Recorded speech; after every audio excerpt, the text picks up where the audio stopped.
You're not crazy, and you're not lazy. And no, constant cravings, exhausting workouts, and hating the mirror is not your forever, especially not after 40, no matter what they've told you. Body freedom is stable energy, balanced hormones, eating carbs without fear of gaining weight, and feeling great naked. And that's exactly where this podcast is taking you. Welcome to the Body Freedom Podcast, where we dig into all things women's health and give you the real actionable tools to claim body freedom for yourself. Follow the show and leave a 5-star rating. It's how more women find us. On today's episode, we have Victoria Hartcorn, a functional health practitioner, fitness coach, and founder of Accelerate Wellness. I'm so excited to have you on today, Victoria, because we are about to talk about something that I see in 100% of the women that I work with. And we can unravel it a little bit, but to kind of give it a blanket statement, the beliefs we have about ourselves and how they are impacting our health as women in this world. It's a big topic, and I would love to know your story, and I would love to know how you got started in this space. Thank you so much, Michelle. Thank you for having me. I'm super excited for this combo. I'm sure a lot of women can relate to, I didn't have a problem really with food or my body until I started dieting. I had a weird entry point into the world dieting. I just really wanted to like myself more as a teenager years ago. So I started really young. I was a dancer, and it kind of opened up Pandora's box, because once you start to see that you can manipulate your body as a young person, it's like you'll never look at yourself the same way, especially if you get really lean. Anybody that's gotten really lean knows you change your perception of yourself based off of that. Like you have a new ceiling. So I started dieting young. I know a lot of women do. Most women spend like 35 years of their life dieting. And because I was dancing, I went to college for dance in New York City, where I'm from. I was very fixated on the way I looked, and I would lose a lot of weight and then I would regain it. And it was extremely embarrassing, obviously. And it became a part of how I see myself. It became embedded into my story until, you get to a point where you kind of hit that breakthrough point, which is, I think, where a lot of women are like, I need help. I need to find someone. I need to do something differently. So my breakthrough point was a breakup. Shocking. But it was a bad breakup. And oh man, sometimes they do good things for you, but I was there. Right. So I was working as a personal trainer in New York City at a very beautiful bougie health club on Park Avenue. And I had this bad breakup, and my friend, who is a pro natural bodybuilder, convinced me to do a bikini show. And I don't even wear bikinis in real life. I have horrible body dysmorphia.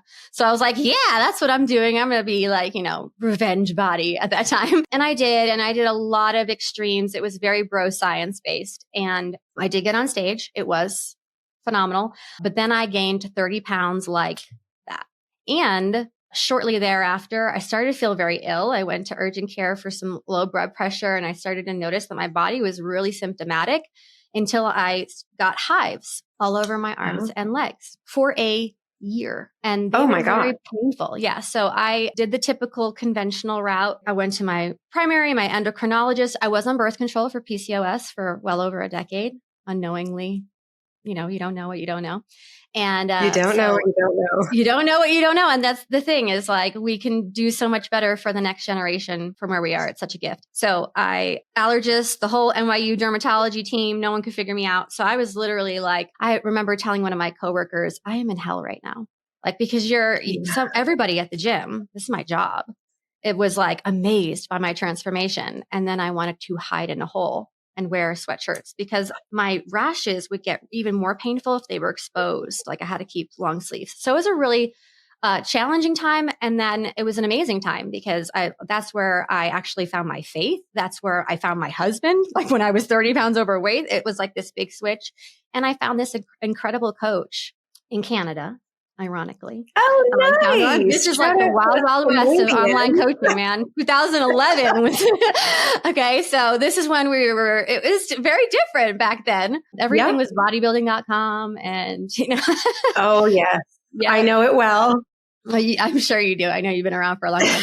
So, so yeah, that just turns it around. I really learned about metabolism. Obviously, I came to realize that my gut was the source, this skin reaction. But at the time, healing came quicker than I thought once I got myself into a state in which I could heal. It was the emotional piece of feeling like, oh, I'm whole. Like I'm going to stop doing this. This is the end of the line, and really starting to bring awareness, bring things to the surface that I had suppressed for years and challenging it. Yeah. So I had an aha moment. I tell my clients about this all the time, where my coach, he means well, I love him so much, came to my wedding, like the original coach, right? He pinched my body fat with his hands in front of all of our friends in like the employee break room at work. These are all personal trainers. It was so fun. You know, it irritated me, of course, as a woman, when you're just like, you don't want to express it at the time. So I ran out the door, and I remember going down, Miss New York, you can find food anywhere. So I went down the street to my favorite coffee house with my friend, and I was like, I am getting a muffin. Like I was outraged. And she was like, are you sure you want to do that? Because I'm in prep for a show. And I was like, I am not a bikini girl. I'm a chubby girl in a bikini girl's body.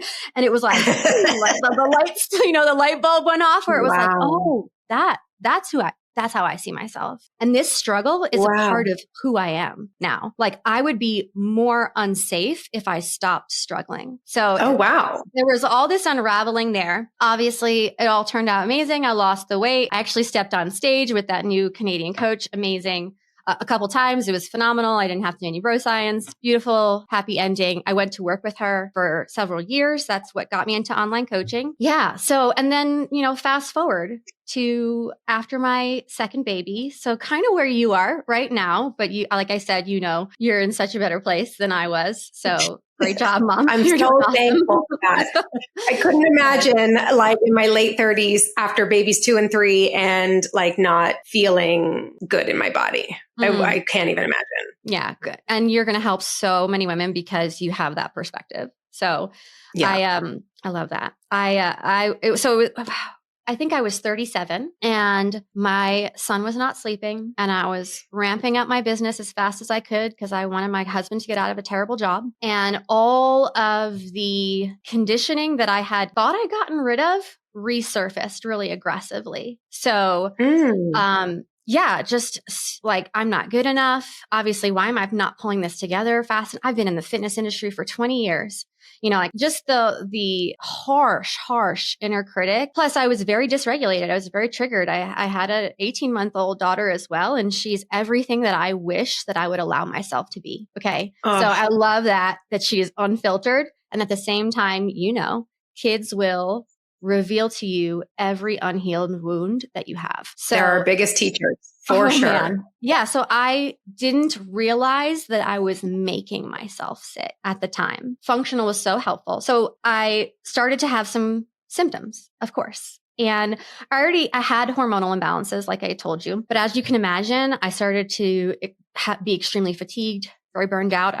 Sleep was an issue. Obviously, that meant I woke up and it felt like I hadn't slept, and I had bloating that would never end. And I think a lot of women think they're like, I'm just bloated all the time. And I think there's a major difference between bloating and true distension. That normal, like, I just had some food. I know what that's like. Like, if it's the end of the day, I don't look the same as the beginning of the day. It's nothing crazy. Sure. Right? No, it was like a hard, distended, what is like very inflamed, very, very inflamed. And doctors couldn't help. So I did the same, of course, honor conventional medicine. So I went to the doctor, I had a CAT scan, and he had told me, like, you probably just need a tummy tuck. It seems like it's exacerbated diastasis recti. I know, right? And I thought to myself, okay, so here's the crazy part, is because I love my pelvic floor PTs. I'm a personal trainer. So are you. So, and I'm pre and postnatal certified, and I will still hire a pelvic floor PT, 100%. Yes. So I had one that was really close to me, and I had one that was further away in the mountains. And both of them were like, no, you're good, honey. Like, you're good. I was checking myself. So I'm like, is this diastasis? Am I crazy? Like, I'm repeatedly checking myself. No. So it was SIBO, but, and leaky gut. There. You and I, our stories are running parallel here. Go on. No, of course. I'm not silly. I'm not going to waste time. As soon as I realized, I was like, oh, I'm going to hire someone. 100%. Like Yes. that's what I believe in. I don't know everything. I hired a practitioner. She's wonderful. She really is such a lovely person, but we went right into testing, GI map. We did a saliva test. What I was thankful for was a lot of labs at that time, but I felt like this is not the full solution. Obviously, like I was getting a lot of tons and tons of supplements from her and just intermittent meetings. And I know you don't run your program like this. I don't run my program like this, but she run it in such a way where you're paying for time. And so we're doing these meetings and I realized, okay, that was the first step. I'm feeling slightly better, but like really not better. And then I hired a different coach after that. And again, was the next step. But I kept feeling like there's more. Like I know that it's not just a lack. Like, yes, of course, I need minerals. And I really did need a lot of supplements. And I did need to do gut work. I get it. I did those things, but it didn't take me all the way there. And that's why I'm so passionate with women understanding like my nervous system went into overdrive and adapt. And that's when it was like, I have to create an environment to heal. So I have to reverse myself out of this. It's like one of the most important things you can do with a person is to ask them what was going on before things started. I mean, really months before things started to show up, right? Because your body's on your side. It's not betraying you. It's actually responding to the environment. Like your nervous system is your sensing system. So it was constantly sensing danger. And the danger was my relationship to the people in my house, myself, my past, my present, like everything was sounding the alarm because of those patterns. So that's why I think that like I'm so passionate about coaches that are really conscious of this stuff, because I think we really miss it if we're just telling people, hey, it's just food, exercise, and take some supplements. Like you're a whole person. I can see you're like, I hear you. Ready. I'm ready. Oh my goodness. Yes. And you said what was happening months before the symptoms started, but it can be decades before. 100%. Whole life. Yes. Like you said at the very beginning that you didn't, I don't exactly know the words, but you didn't like start not liking your body until you started dieting. Right. And so like how you were a teenager, you were dancing, like your body was clearly on display. You were using it as a tool for this piece of art. Right. And curious to know if that's actually in hindsight, you saying that, like, I didn't think about my body in that way until I started dieting, or was it earlier? You know what I mean? Like, were you highly aware that your body was on display in some way? And I don't mean in any kind of sexually objective way. No. It's hard as young girls in the teenage years, especially in the late 90s, early 2000s, a very, very toxic world for diet culture. It's hard for us to not see ourselves in a way that our body equals our worth, right? Would you say that in your teenage years, decades before this breakthrough, decades before understanding how the nervous system worked, that was a piece to your puzzle as well? Yeah. So if you've heard of good girl syndrome, it's not a diagnosis, it's a societal norm, but most of my clients can relate to good girl syndrome. And I had that for sure, where I still have that. Okay, let's be real. 100%. Yeah. Like there's this level of compliance and getting it all right, perfectionism, which is just this not disappointing for certainty. Yeah. I don't want to disappoint anyone. And we can mask that. I know you're a high achiever like me. We're both ambitious. We can mask that with saying that, like, we just want to be the best of the best, right? Like, I just want to optimize. Yes. I want to take my potential. But in reality, I had a deep fear that I was not good enough. And I think a lot of people, if they look down through what's like the layers of things, a lot of the times when we are driving ourselves really hard and we get into patterns of staying, like every woman says, I'm busy all the time and I'm rushing everywhere and life is just so crazy and there's never enough time. It all boils down to like, I'm not good enough. I don't have what it takes. And therefore I'm at risk of losing love. Yes. I'm very much a personal responsibility person. I think that I don't like this wording because I don't like the phrase fix. I'm very big on language. So just as like a cool tip for your audience, if you really want to assess what you believe, check what comes out of your mouth. A lot of times I will check my clients all the time where I'm like, oh, that's really your mental mapping there. But like it's the overflow of your heart with which your mouth speaks. So if you really want to know, and you can't, yes, modifying your language is very important. It's just a step for self-awareness and thought separation, but it has to start with like actual introspection and being okay with yourself, being okay with all your feelings. I think we also live in a world now we're coming along where we are making it so that feelings are okay. I think we as women, it's harder. We taught ourselves that certain feelings weren't okay. So I will get back to that in a second because I think it's so powerful for women to just know that like she who can feel it all can have it all. So allowing yourself to feel your feelings will help you get away from a lot of annoying symptoms faster. And perimenopause is real. Of course, if you look at my Dutch, my hormones aren't great. They're hardly there. Okay. But you don't have to be constantly symptomatic. Understand that if you are always in fight or flight, you are magnifying your symptoms so much. So if you really want to accelerate your healing, you have to have a flexible nervous system. That doesn't mean being calm all the time. It just means getting back to baseline much faster and being your partner in a lot of things. Okay. I understand that I need to get back to baseline quicker. I don't need to be calm. So like, that's a very logical thing. But like, I think a lot of women really struggle to embody that. Right? A lot of women go, but how? I feel calm. I would say majority of the women that I work with don't even think they're stressed out. Right. Oh yeah. You know what I mean?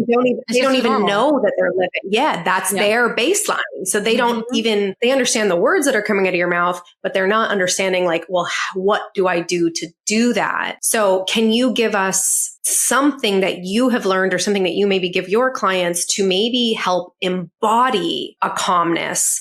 And then understand the difference between living or being in their parasympathetic nervous system or living and being in their sympathetic nervous system. Like, how does somebody like truly go, oh, hang on a second, this feels different than 90% of my day. And I love this. Like, how can somebody truly feel that? Yeah. That's a great question. Well, the first thing I do want to say is if you are pursuing a more regulated nervous system, just like with weight loss, your progress is not linear. So don't panic if you get really dysregulated, because then we create stress around our stress and we create anxiety over our anxiety. Like, right? We're like, I'm anxious. This is going to make it worse. Like I went through it where it's like, I'm creating all of these, I'm making it worse. Like you don't have to be afraid of anything. I think that's part of it is like, okay, so there's that sympathetic state and they're blended, by the way. So if you really look into like the polyvagal theory, understanding your nervous system, it's like going up and down on a ladder. So it's not like you're like stuck. It's not a switch that's on and off. You're moving up and down through your body, deciding if it's safe or if it's unsafe. Okay. You need this. This is a survival mechanism. This is why I said, don't seek to be calm all the time. That would be crazy, boring, and not suit you very well. So we don't have to be afraid of it. There are obviously tools. The tools are going to be things that your audience probably already knows. And those are tools to use to calm the physiology when a reaction is happening. So vagus nerve stimulating toning tools, right?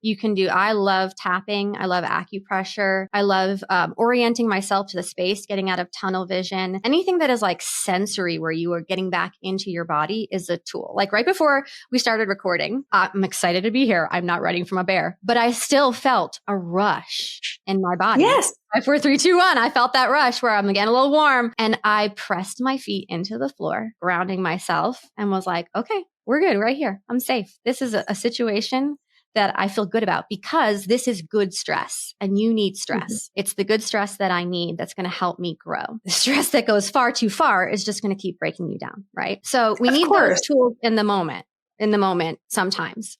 Like I'm sure you've seen pulling on your ear, breathing, cold, hot therapy. You could do something as simple as like, this is what, like if you don't have a tool, like a physical tool with you, I will press my fingernail into my finger and I'll just do it. Yeah. And it just brings you right And then back. my brain, that's it. It can be something so simple. But I think the key here is awareness that you're emotionally charged, because you can get there and then you're like, you see red and like everything, is now pissing you off, or now you're completely triggered and you're like, your body is racing, but you might not even acknowledge that that's happening. So the first step is to go, hang on a second. I am very worked up, upset, anxious, fearful, like whatever the feeling that is bringing that charge up. That's like number one, is just being like, oh, something is different in my body right now. Exactly. Yes. I have definitely had the experience pausing myself with my kid and leaving the room. Kids, greatest teacher. Of being like, I'm very dysregulated. I'm going to go into my kids have heard me yell in the other room. But hey, better than screaming in their face. I'm going to get it out. I'm going to get it out. I'm not going to be scared of anger because there's like my anger doesn't control me. My emotions are coming along for the drive, but they're not driving the car. So true regulation or true rewiring of your nervous system has to happen, I would say, beyond just the moments where you get dysregulated. It has to be a lifestyle. Okay. So it's starting to recognize triggers. So you have to start with thought separation. You are not your thoughts and your thoughts are not always true. So creating practices. Very rarely, right?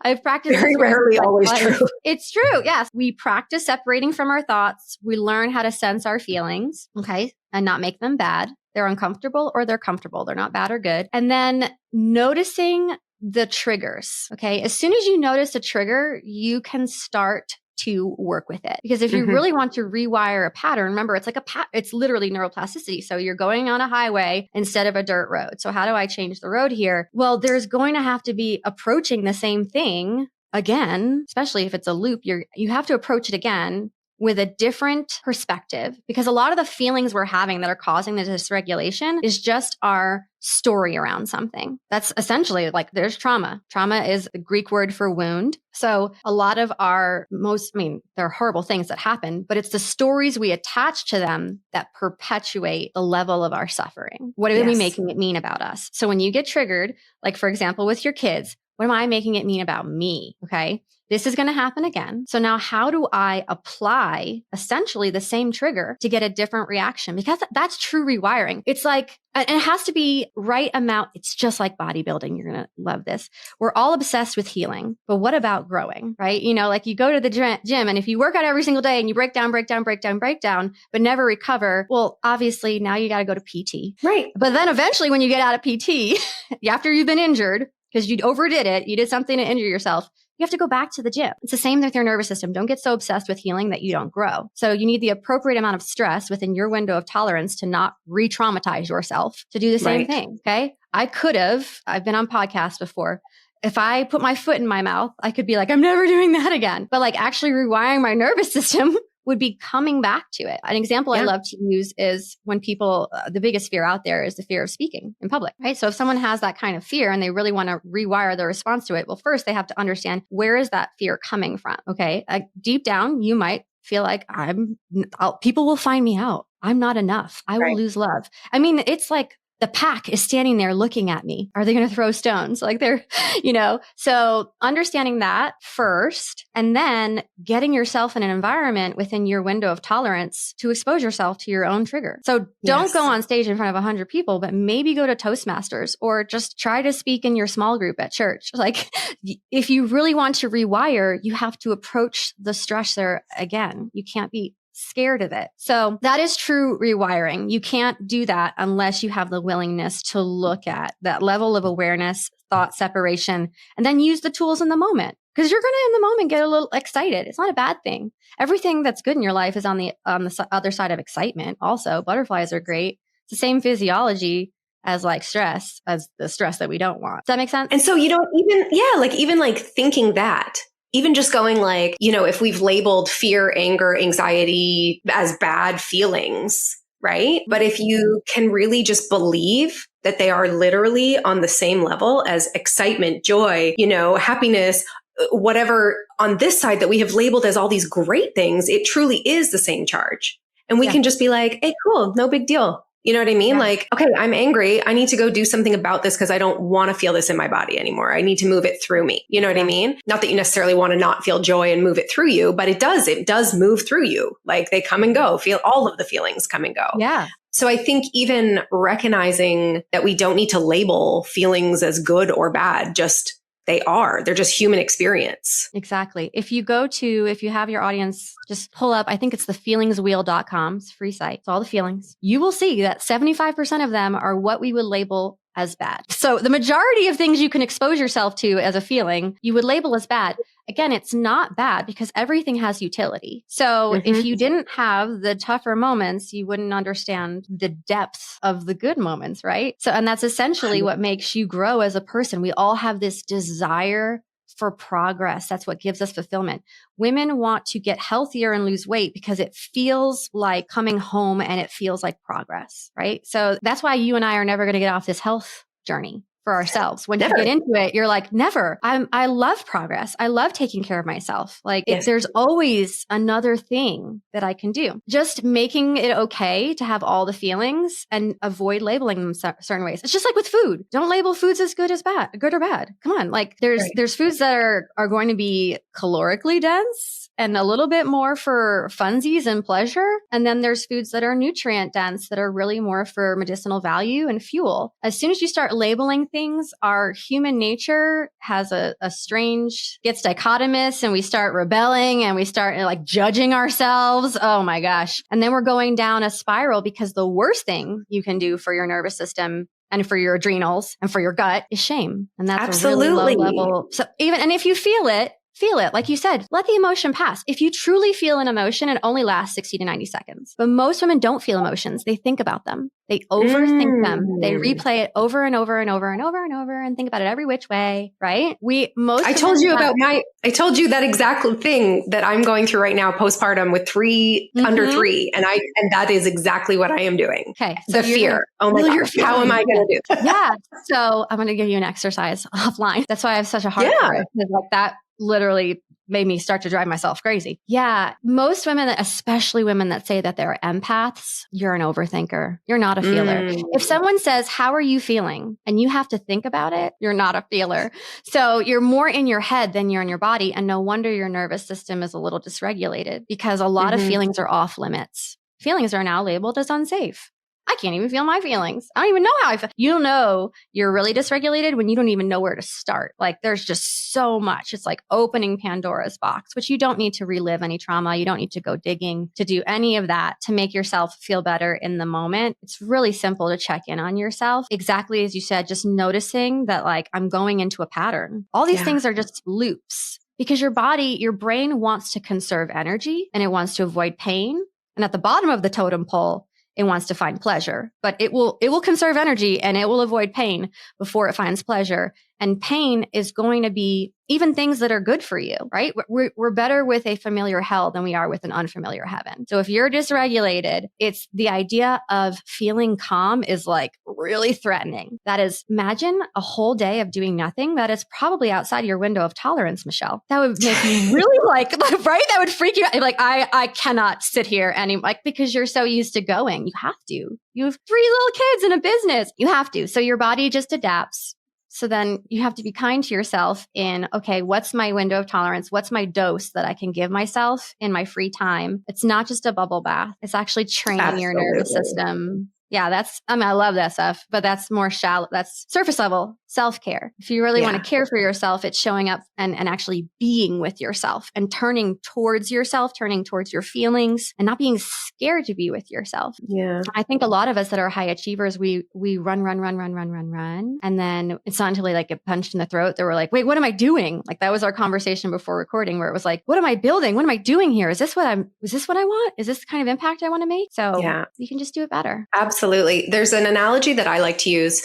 It hit home for me when I was on my healing journey, kind of very similar to you. Like I was really lean. I owned a gym here in Toronto. I don't know if you knew that. And I was super lean, worked out all the time, trained for bodybuilding shows. I trained other women for bodybuilding shows, like all kinds of stuff like that. Bro science, if it fits your macros, eat it. Same sort of thing. Like I started to become symptomatic. I started to gain weight. A lot of doctors, friends were like, well, this is just the way it is. Like you're in your 30s, and I'm like, no. Anyway, I don't need to go into my story, but what I found when it came to the nervous system piece, so I did all the physical healing. I did the SIBO thing. I healed the gut. I worked on hormones. I, did whatever I needed to do physically. But to the same point, I needed more work. I needed more self-love. I needed more self-respect. I needed more grace. I needed to feel my feelings and know that they were okay and that I was safe. no matter what. I started to switch my way of thinking. It took a long time, but just to give people the analogy, boundaries was my big thing. I had a really, really hard time drawing boundaries because if I drew a boundary and that person left me, that was like the ultimate fear. Yeah.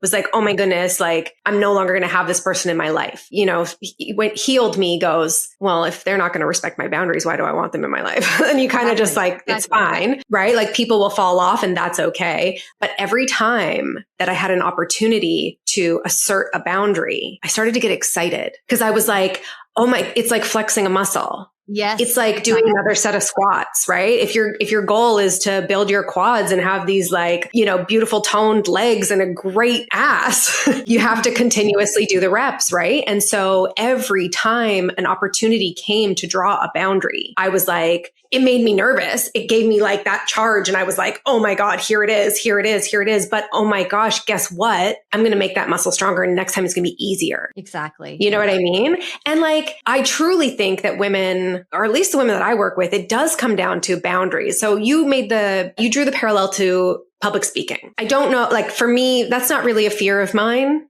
which is great. So I didn't relate to it fully. And I don't know how many women will relate to not drawing boundaries because at the time I didn't know that I wasn't able to draw boundaries. Yeah. Right. But I just found that every opportunity I had that triggered me, it just got exciting to lean into it. It got exciting to know that I was walking through hell, not sitting in it anymore. You know what I mean? I was getting to that unfamiliar heaven that I am looking for, not the familiar hell. And I think that shifted my way of thinking. That shifted the neuroplasticity in my brain to even look at the journey differently. Totally. That is the essence of rewiring because it changed your identity. The more that you kept building that muscle, now you have a new belief and your beliefs drive your behaviors. Your beliefs dictate your feelings. And your feelings are the quality of your life. So you have to, I've asked so many women, like, if you lose the weight, but you still feel exactly the same way right now about your life and everything, would you be happy? And they often say no. So I'm like, you need the whole transformation. That's why I feel like weight loss, any healing journey is a spiritual journey. You will have to face yourself and everything you believe. Yeah. It's such a great opportunity to level up. And it's such a good thing to do for your kids because probably, I don't know if you've noticed this, but there's the way that you handle stress and emotions is often something that's been passed to you. And I notice my daughter's 5 and like I feel like I'm helping her as I'm healing because I was super dysregulated when I was pregnant with her. And then initially when I had my son because I had them close together. So this might be a good example for your audience with not being public speak. Well, it is a kid thing, but this is a way that you can help your kids understand this because my daughter went to a fitness class. Okay. Same with adults. Like if you're doing a fitness thing, a lot of women are scared being in a gym or weightlifting, just looking stupid. Right. So she's tiny. I'm tiny. I'm smaller in real life. I'm barely 5'1". So she's teeny tiny and she's the youngest kid in the class. And it's like a fitness thing where they do public speak. It's really awesome. Public speaking, character building exercises. And she was excited for it. And then she realized like, I'm totally unprepared. Like all these kids are way ahead of me. And you could see her nervous system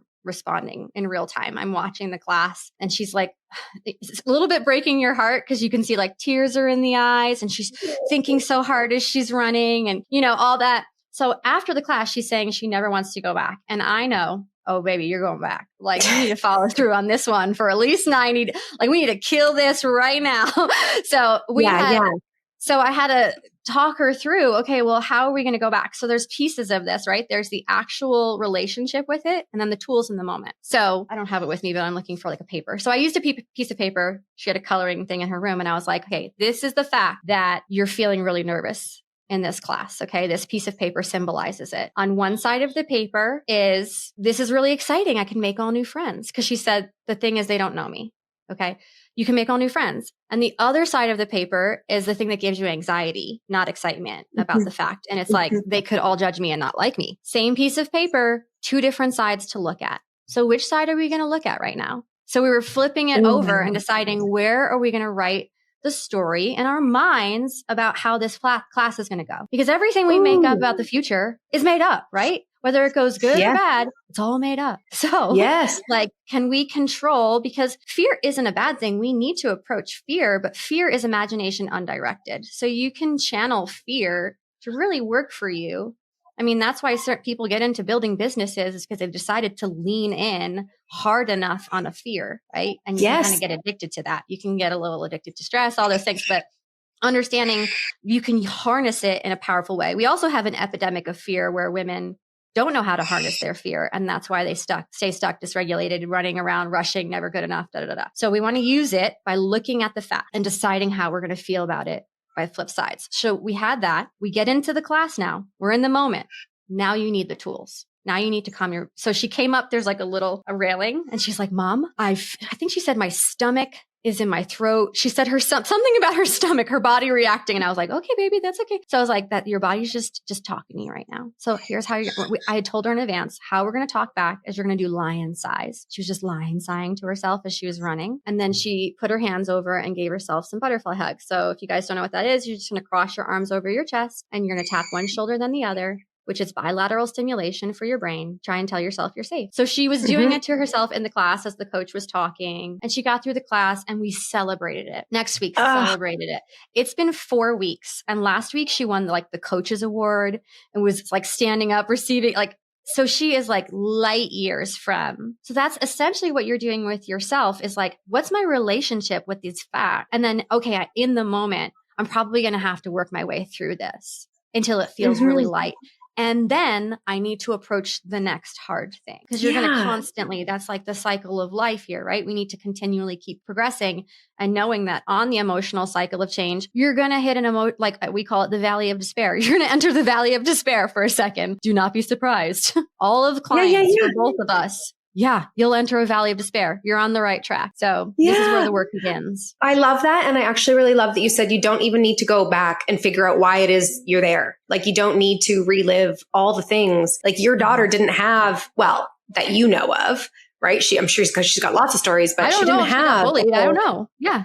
Right. She didn't have a whole past of why this fear came up now, but you saw it in the moment and you were like, we're going to do something about it now. So every woman that steps into this program, whether it's for weight loss or for some kind of progression in their health in any way, shape, or form. And it starts to feel scary. You start to doubt yourself. You start to think that if you don't do everything exactly right, 100% to the T, that you've failed. If it is this black and white thinking, you have to start going, well, hang on a second. None of that is true. I'm just going to go one step at a time. I'm going to get fearful. I'm going to feel it. And then I'm going to be like, no, I want the progression. I got to walk through it. I got to walk through it. I got to walk through it.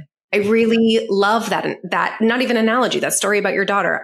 You should be really proud of her. I am. I'm super proud. That's probably why I tell a story because I had put it in my stories. I was like, look at her go. So proud because this is wiring her brain. You know, your kids up until they're 6 years old, their brain is in such a state that it's establishing what things about the world that obviously we're always rewiring. But that is, I think we're in theta state. You have different brain waves at that time as you're aging. Yeah.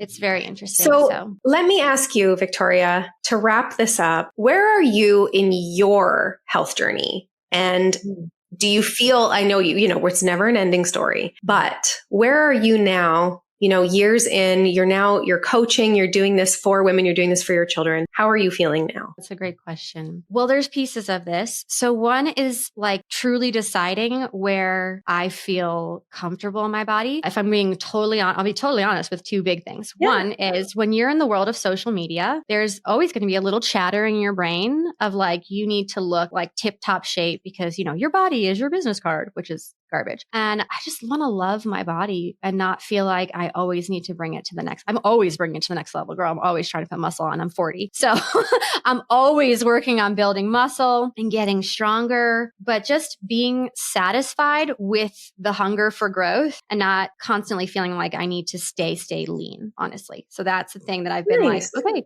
it's fine. It's in my head more than anywhere else. And just acknowledging that. On the other side of things, I have some stuff going on with my blood that is hereditary that I'm dealing with. And as a health practitioner, that's always tricky when you have something that you're like, I can't really influence that right now.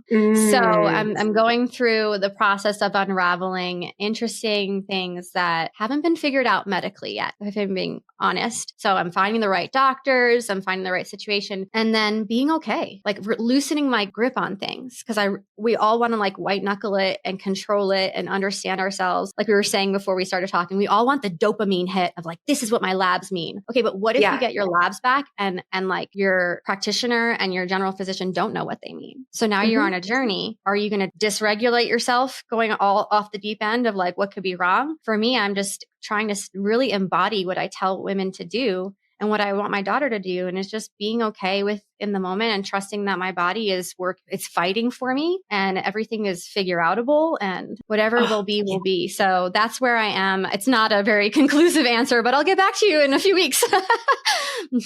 No, but you know what? Like you said, everything is figure outable. If you're going through stuff, it doesn't need to be the huge emotional charge for days and weeks and years and decades. It can just be a stressful time, and uncertainty is stressful and unpredictability is stressful, and you can manage it. Yeah. I mean, and that's honestly where I like, if you have any listeners that are more faith-based, that's where all of my certainty comes from, is that like, I don't actually need to be enough. I don't have to carry all the burdens in my body. I wasn't designed to. So I'm going to rely on God. I'm going to trust in Jesus that everything is going to work out well for me and in my favor. And every time I've encountered a challenge, it has gone on to serve so many other people. Same with you. All of your challenges you've been through, you've used to help so many women. So when we're in the thick of something, we can just rest knowing that there will be another side. Amazing. I love that. Victoria, where can people find you if they want to follow your story, if they want to get to know you better, or maybe they want to work with you?